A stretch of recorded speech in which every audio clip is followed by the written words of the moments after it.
Iya, yang mengherankan memang juga treatment Ten Hag terhadap McTominay ya. Pemain yang sebenarnya ketika sebelum dia Ten Hag datang begitu berperan di lapangan tengah, diberikan kesempatan pertama oleh Jose Mourinho dan terus berkembang. Tapi di United perannya justru terkikis. Ini yang mungkin juga menarik. Apakah ada clash karakter atau ada sesuatu yang tidak ingin dijalankan oleh McTominay di lapangan sesuai dengan komando dari Ten Hag?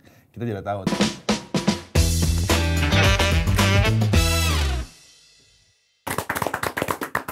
Balik lagi di Nggak MU Nggak Makan. Kali ini ada Antarisa Hartono sama Mas Adian nih. Tepuk tangan untuk kita semua. Penonton bayaran lebih lengkap juga ya hari ini. Setelah kalah, dihina lagi. Akhirnya MU menang juga nih, Bapak-bapak. Setelah pertama Munchen, terus Crystal Palace, terus Galatasaray, akhirnya lawan Brentford berhasil menunjukkan permainan yang menurut gue luar biasa. Belum sempurna memang, tapi ada di situ ada perbaikan. Nah, tapi sebelum kita ke Brentford, kita pengen bahas dulu soal MU lawan Galatasaray. Gimana nih mendapat Bung Anta yang kayaknya peluang kita di Liga Champion tambah lama tambah tipis aja nih. Ya, iya. Gimana? Peluangnya, kalau peluang tipis, kalau dilihat dari poinnya 0 ya. Emang benar-benar itu sebenarnya menyisakan beberapa, masih ada berapa ya? 6 ya? 6 pertandingan lagi apa? Tinggal sisa 4 lagi. Kalau ngeliat dari sisa pertandingan itu mungkin masih ada harapan ya mungkin. Masih ada harapan lah untuk beberapa pertandingan ke depan. Semoga kemarin lawan Brentford itu kita bisa turn around. Jadi nanti di pertandingan berikutnya MU bisa menunjukkan lagi kualitasnya lah di Liga Champion gitu. Kalau kemarin lawan Galatasaray itu poin-poin yang gua lihat tuh masih pada Onana sih. Jadi Onana tuh mungkin kemarin masih banyak beberapa kali yang dia tuh agak-agak udah nunduk duluan atau udah jatuh duluan bolanya baru naik. Dan juga ada beberapa yang kayak lobang di lini pertahanan itu nggak adanya Lisandro Martinez tuh benar-benar jadi lumayan kopong jadi buat back pertahanan MU gitu. Terus tapi yang sisi positifnya adalah dari kalahnya Galatasaray adalah Rasmus Højlund ya. Dia benar-benar menunjukkan sisi ketajamannya sebagai seorang striker yang benar-benar dicari sama MU lah selama ini. Dia punya speed, dia punya power, dia bisa pressing segala macam. Dengan gol keduanya yang dia sprint tuh dari tengah lapangan sampai depan kiper, dia dengan tenangnya dia cuma ngecip bola sedikit atau udah gol gitu. Iya, Galatasaray tadi Onana masih punya banyak kesalahan-kesalahan yang dia lakukan ya. Dan ini juga kemarin Schmeichel sempat bilang bahwa dalam teknik dia untuk menghadang bola biasanya bergerak datar, kiper akan menyamping divingnya, tidak melompat. Dan ini yang terjadi juga ketika menghadapi Brentford. Ada lompatan kecil, padahal kalau dia dive untuk menutup bisa secara teknik ini menolong dia untuk menghadang bola, dan itu menjadi kendala bagi Onana. Tapi perlahan namun pasti tentunya kepercayaan diri Onana juga akan tumbuh. Dan dia akan lebih nyaman lagi tampil kalau back four-nya sudah stabil ya. Ini kan kerap kali terus berganti dan dia harus menyesuaikan terus dengan partner-partner baru, dan ini juga tidak mudah untuk komunikasi dan juga saling mengetahui kelebihan dan kelemahan masing-masing. Dan ini akan menjadi terus pembelajaran hingga nanti pada saatnya back four-nya sudah pulih semua, terbaik yang akan tampil, tentunya Onana juga akan ikut tampil baik ya. Dan menghadapi Galatasaray sebuah chance yang hilang bagi Manchester United untuk mendapatkan poin di kandang, tapi untuk lolos mendampingi Bayern tentunya 10 poin sudah cukup. Jadi harus menyapu bersih 3 laga berikut dan juga ada keuntungan menghadapi Copenhagen ya dalam 2 persaingan beruntun. Ini akan membuat Manchester United mungkin bisa mendapatkan poin 6 dan akan menekan juga tim-tim di atas seperti Gala dan juga Bayern. Dan kembali ketika Abdul Karim tampil juga sangat baik bagi pertahanan dari Galatasaray bersama dengan An Kai-han, dan kita melihat bagaimana lemahnya duet center back yang begitu rapuh ya. Mudah sekali untuk bisa diakali oleh para pemain Galatasaray. Dries Mertens masuk juga merubah dinamisme serangan mereka dengan pengalamannya. Icardi walaupun gagal penalti akhirnya juga menjadi match winner. Jadi banyak sekali hal-hal yang harusnya bisa dicegah oleh Manchester United terjadi, dan bagaimana cutback selalu menjadi masalah ya buat United di musim kali ini. Kemarin kita lihat juga bagaimana Rafa Varane yang gua khawatir juga dengan usia yang sudah begitu uzur, dia juga mungkin kemampuannya akan hilang dari segi kecepatan dan ketangkasan, tapi tentunya IQ-nya masih ada. Cuman ini harus ada pendamping yang game-nya masih lah. Berarti harus ada pendamping di sana yang lebih speednya lebih mumpuni ya, dan ini belum bisa didapat oleh Manchester United. Tapi kita melihat match berikutnya ada potensi untuk bisa meraih kemenangan. Tapi kalau melihat lawan Galatasaray itu sebenarnya yang patut disoroti individual mistakes ya. Sebenarnya nggak perlu ya. Kayak misalnya golnya Wilfried Zaha setelah pas banget setelah Højlund. Iya, itu kan dari situ Dalot salah ngambil keputusan. Dia membiarkan bola nektok pertama, terus membiarkan Zaha dapat kuda-kuda untuk syuting. Terus setelah itu Højlund cetak gol, kemudian bobol nggak ya dalam Casemiro yang kayaknya kalau misalnya itu pun kalah mau nyalain Ten Hag kayaknya nggak adil juga gitu loh, karena memang ya itu kan individual mistakes juga di luar kuasa pelatih ya. Oke gitu, aduh gimana tuh Bung Anta? Iya, kalau individual mistakes ya emang bukan salahnya pelatih sih sebenarnya. Jadi emang benar-benar itu emang dari kesiapan dari pemain-pemain itu sendiri. Kalau bisa dilihat pemain-pemain yang diturunkan Ten Hag itu rata-rata dia selalu main week in week out gitu. Jadi setiap dia Premier League dia main, dia Champions League mungkin dia main, kemarin di Carabao Cup juga sempat dia main. Jadi mungkin ada beberapa pemain yang mungkin ya agak kecapean lah gitu. Jadi untuk selalu tampil 90 menit, selalu tampil di penampilan MU sih. Jadi harus ada rotasi sebenarnya sih. Dan itu terbukti waktu pas kemain lawan Brentford. Akhirnya Amrabat pun juga dipasang berdampingan Casemiro, tapi Casemiro-nya juga kayak burn out juga ya. Kayaknya nggak belum maksimal gitu. Dan ini menjadi kendala juga di Champions League. Casemiro juga melakukan satu kesalahan red card, tapi itu juga bukan kesalahan dia karena di bawah pressure yang luar biasa dapat bola gitu kan. Amrabat juga kemudian coba men-switch play ke kanan, tapi bolanya nyangkut, berbuah kesempatan gol juga bagi Galatasaray. Jadi kembali kesalahan-kesalahan individual, dan di laga menghadapi Brentford masih sama ya, karena masih terjadi kendala-kendala tersebut, dan bagaimana dinamisme serangan yang juga stagnan membuat United terkadang mudah dibaca oleh lawan. Dan Thomas Frank adalah tipikal pelatih yang sangat ahli untuk bisa membangun skuadnya mendapatkan result di laga-laga tandang, dan kemarin hampir saja petaka kembali terjadi, kesalahan juga dilakukan oleh Onana dalam segi coba untuk menggapai bola, dia gagal. Jansen mampu menciptakan gol yang sangat soft ya. Ini yang juga kembali satu keadaan yang tidak menguntungkan bagi Manchester United, tampil belum optimal, tapi beruntung kita punya McTominay dari bench. Tapi 10 poin itu dari mana ya Mas? 10 poin. 10 poin dari mana 10 poin? Copenhagen. Tadi 10 poin. Copenhagen back to back. Oh, back to back. 6. Away match. Galatasaray. Oh, kirain Munchen. Mau Munchen seri. Bayern home seri. 10 jadi 10. Dari kita seri aja gitu. Iya, dari kita akan lolos sebagai runner up. Oke, berarti masih yakin di UCL. Masih on target. Masih on target. Masih on target. Oke. Ya, dan kalau kita nyambung ke match ke Brentford gitu ya.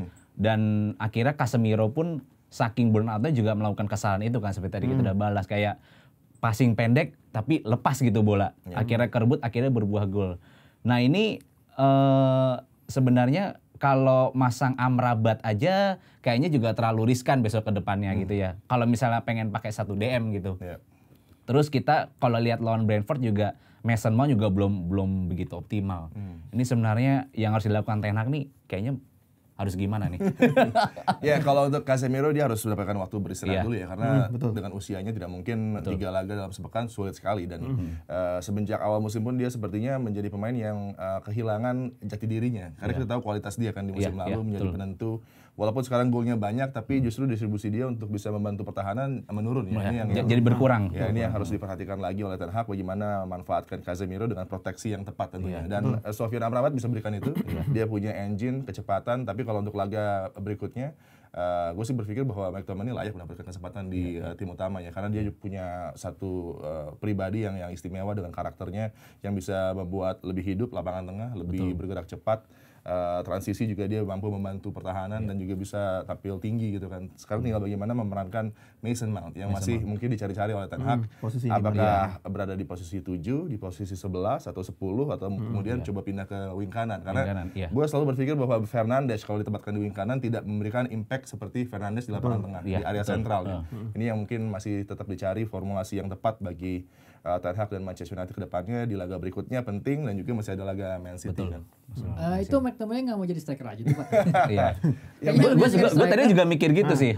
Dan juga dia di tim junior kan striker. Iya, betul. Awalnya kan. Betul. Ya, bahkan di Scotland pun dia juga kan maju ke depan sangat tinggi gitu kan, untuk menopang para pemain depan dari Scotland, dan kita lihat dia punya atribut tersebut, tapi dia akan lebih berguna di lapangan tengah dengan engine dia yang masih sangat fit, dan dia peduli ya dengan tim Manchester United, karena sejak umur 5 dia sudah ada di tim United, dan dia menjadi pemain yang harusnya seperti Hannibal Mejbri juga demikian masuk ke squad, Pellistri yang akan memberikan semangat baru dan juga daya juang yang tinggi untuk bisa memperjuangkan 3 poin bagi Manchester United. Terus nggak mau mundur lagi Pak kayak waktu match yang mana Champions ya yang dia nggak mau mundur tuh yang disorot tuh.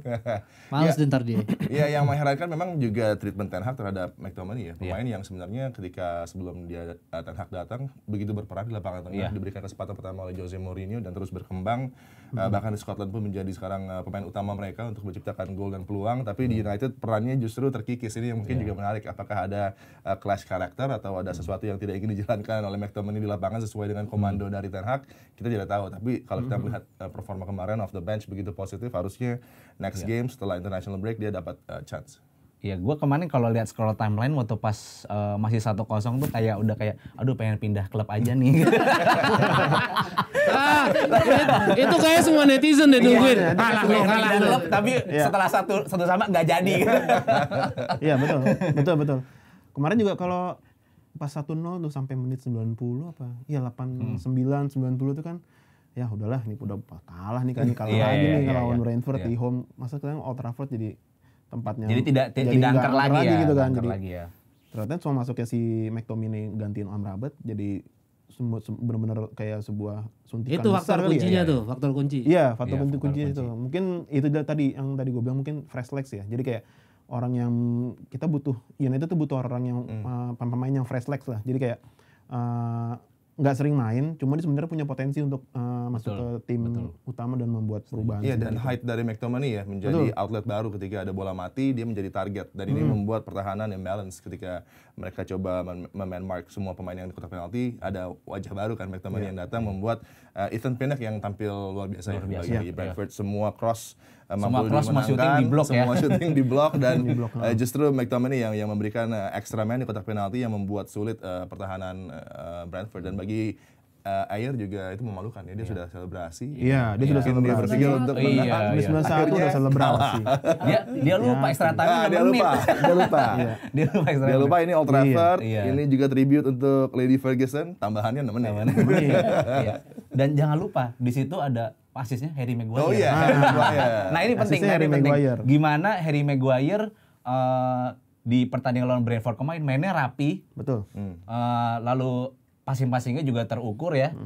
Nggak neko-neko lah. Tapi itu level ya. Iya. Ya, level dari lawan yang seharusnya bisa di-take care dengan nyaman oleh United. Tapi kemarin kita bersusah payah. Dan tapi itu tepat juga memainkan Harry di menghadapi tim seperti Brentford. Mungkin juga persiapannya karena di laga-laga ke depan masih tetap hilang nih Lisandro Martinez misalnya. Lindelof yang dipindah ke posisi wingback. Membuat ada chance bagi Maguire untuk terus bermain di sana dan tampil konsisten ya. Tapi waktu pas kemarin lihat starting line up-nya, yang dipasang Harry Maguire sama Johnny Evans. Wah ini sebenarnya jujur udah deg-degan duluan sih. Duduk Gitu. ya. Tapi semenjak dilepas band kaptennya Harry Maguire, kayaknya menunjukkan performa yang agak-agak positif sih sebenarnya sih. Maksudnya mungkin udah nggak tampil nggak pakai nggak tanpa beban kali ya. Maksudnya mungkin kayak udah nggak. Baru satu pertandingan positif. Enggak, yang lawan itu udah dua. Itu menunjukkan apa ya?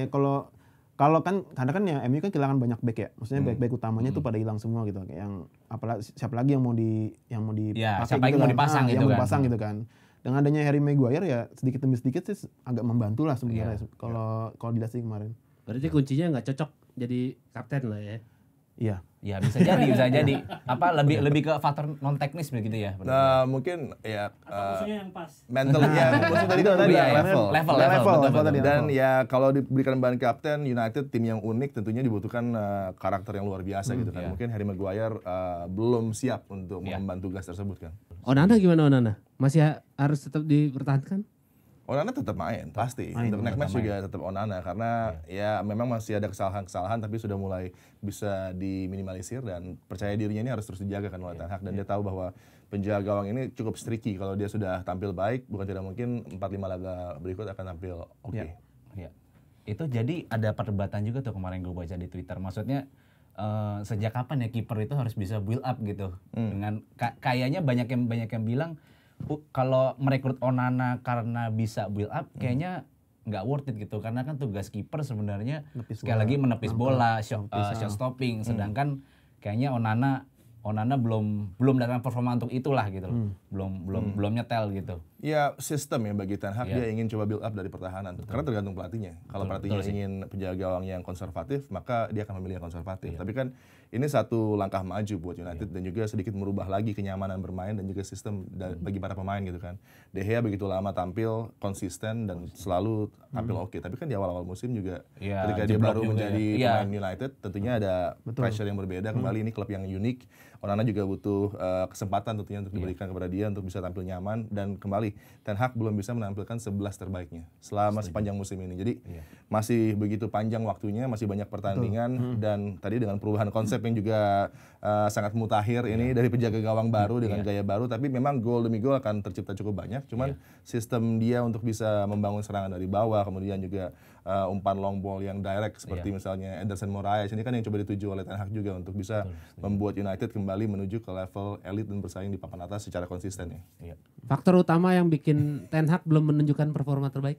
Faktor utama ya tadi 11 pemain pertama dia belum bisa tampilkan, kendala cedera dan para pemain yang diharapkan bisa perform tapi justru semuanya underperform di saat yang sama gitu kan, dan ini menjadi kendala bagi United. Tapi gradually mulai kembali dan di bulan November nanti kita bisa melihat para pemain kunci lainnya juga comeback seperti Luke Shaw yang tetap memegang peran penting ya, karena United kerap kali build up dari posisi Luke Shaw juga gitu kan, dan ketika dia bisa berinteraksi dengan Onana nanti ini menjadi satu development kinerja yang akan menarik kita saksikan. Balik lagi ke Onana ya, tadi gua mau nanya sih terkait yang tadi isu banyak di Twitter, di Kita kayak pengacara yang Onana ya.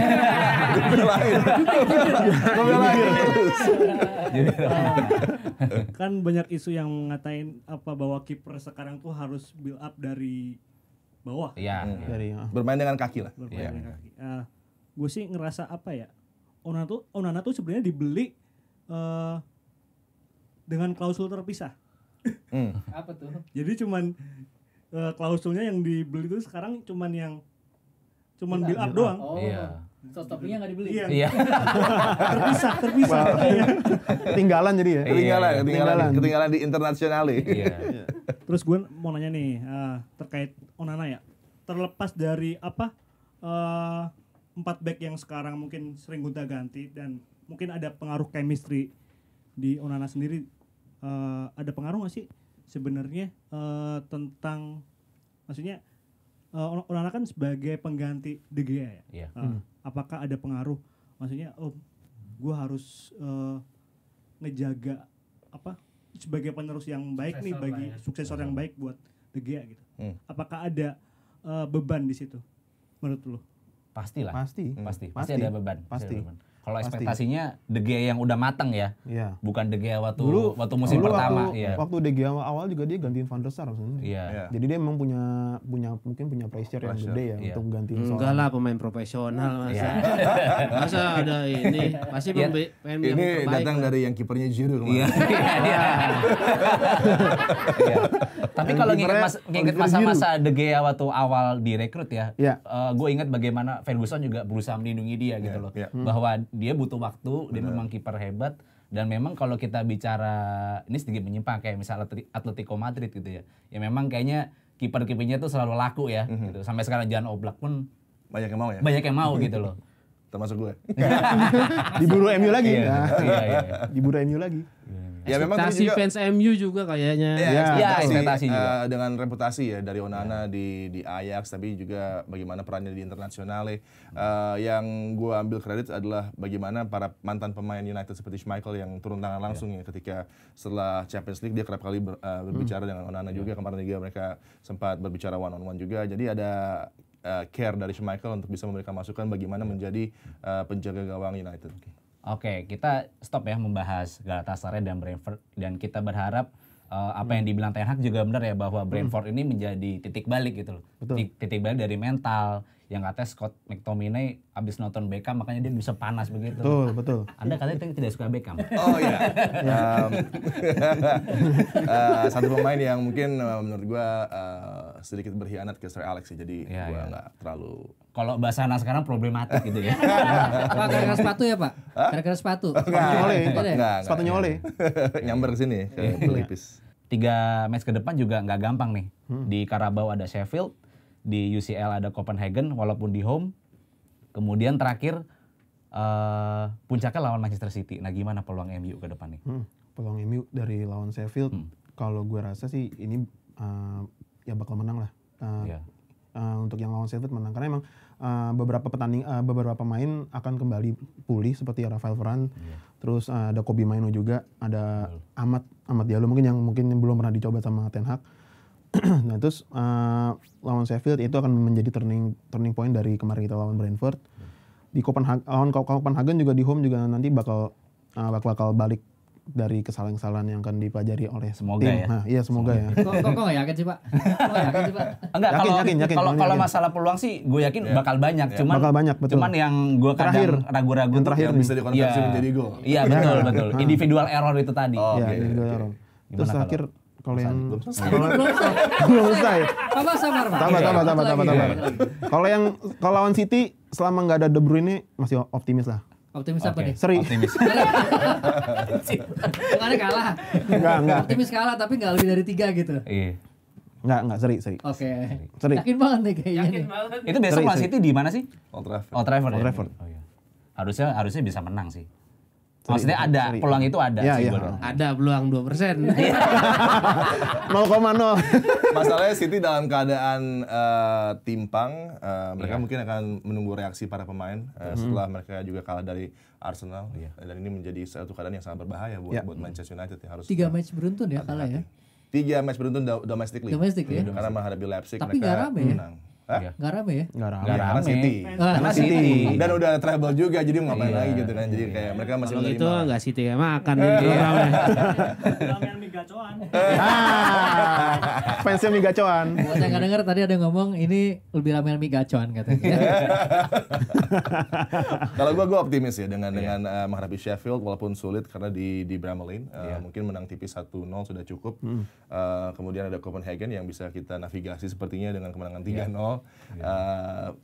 Untuk kedepannya tentunya United harus bisa memperhatikan pertahanan dan gue berpikir kalau clean sheet itu tercipta maka kemenangan-kemenangan akan digapai karena kan tidak tampil baik tapi solid di pertahanan akan membantu sekali karena kalau kita unggul 1 gol saja sudah cukup untuk bisa memenangkan 3 poin dan ini yang harus terus dilakukan oleh para pemain United di pertahanan untuk lebih kuat, lebih solid dan siapapun yang menjadi kombinasi di jantung pertahanan harusnya bisa tampil fokus ya dan kemarin juga Evans tampil baik gitu dan ini menjadi satu hal yang menjanjikan dengan pemain yang harusnya ada di rotasi tapi ketika dibutuhkan bisa step up seperti Johnny Evans dengan pengalamannya dan gue yakin Copenhagen back to back menang di away pun juga demikian tinggal nanti menghadapi City harus bisa bekerja keras lah seperti yang ditampilkan oleh Arsenal bermain tidak bagus tapi mendapatkan result.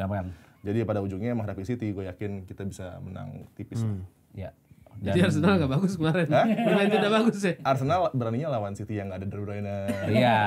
Rodri. Nggak ada Rodri. Akhirnya menang ya, akhirnya menang. Nanti ada Rodri kan. Kita Iya, iya. ini ntar ada Rodri itu Rodri kartu juga. merah kan ya? Kartu merah. Kartu merah. Itu yang membuat Pep Guardiola juga kecewa dengan Rodri kan ketika dia melakukan satu hal yang tidak perlu sama sekali. Betul. Iya. Ya dan kalau gue lihat Man City ini kalau dibanding dia ini terutama Haaland ya. Kayak kalau yang gue lihat tuh di match-match penting dia malah tidak cetak gol gitu loh. Iya. Aneh tapi ya? lawan United bahaya. Iya betul. Bahaya. Karena udah berapa tuh 3 game ya, 3 game, 4 game beruntun dia tidak menciptakan gol, jadi peluang dia untuk setelah international break menemukan lagi feel-nya di depan gawang juga sangat besar gitu kan. Bahkan 8 laga, 8 gol sebenarnya untuk prestasi pemain lain luar biasa gitu kan. Dengan XG dia 7, sekian, berarti sudah benar-benar apa yang di lapangan dengan apa yang ada di stats itu sama sebenarnya, tapi tinggal di laga-laga tadi yang Anda bilang krusial dia terkadang menghilang seperti kemarin. Kredit buat Saliba ya yang tampil luar biasa bersama dengan Benar dikantongin lo ya. dua pemain yang benar-benar membuat Haaland mati kutu dan kita punya Johnny Evans jangan lupa Iya. yang siap menghadapi Haaland. Maguire main juga Evans. Maguire. Harry Maguire. Tapi kayaknya sih kombinasi Maguire Dikantongin berarti. sama Rafa Varane mungkin ya kalau di Iya. game Manchester City. Oke, sekian dulu game juga makan kali ini. Jangan lupa yang menang giveaway DM-in tuh bola lob. Karena kita udah open DM ya, DM, tapi nggak pada DM. Di giveaway kemarin juga nggak pada DM, jadi buruan DM. Soalnya hadiahnya keburu diembat. Oke, bye-bye.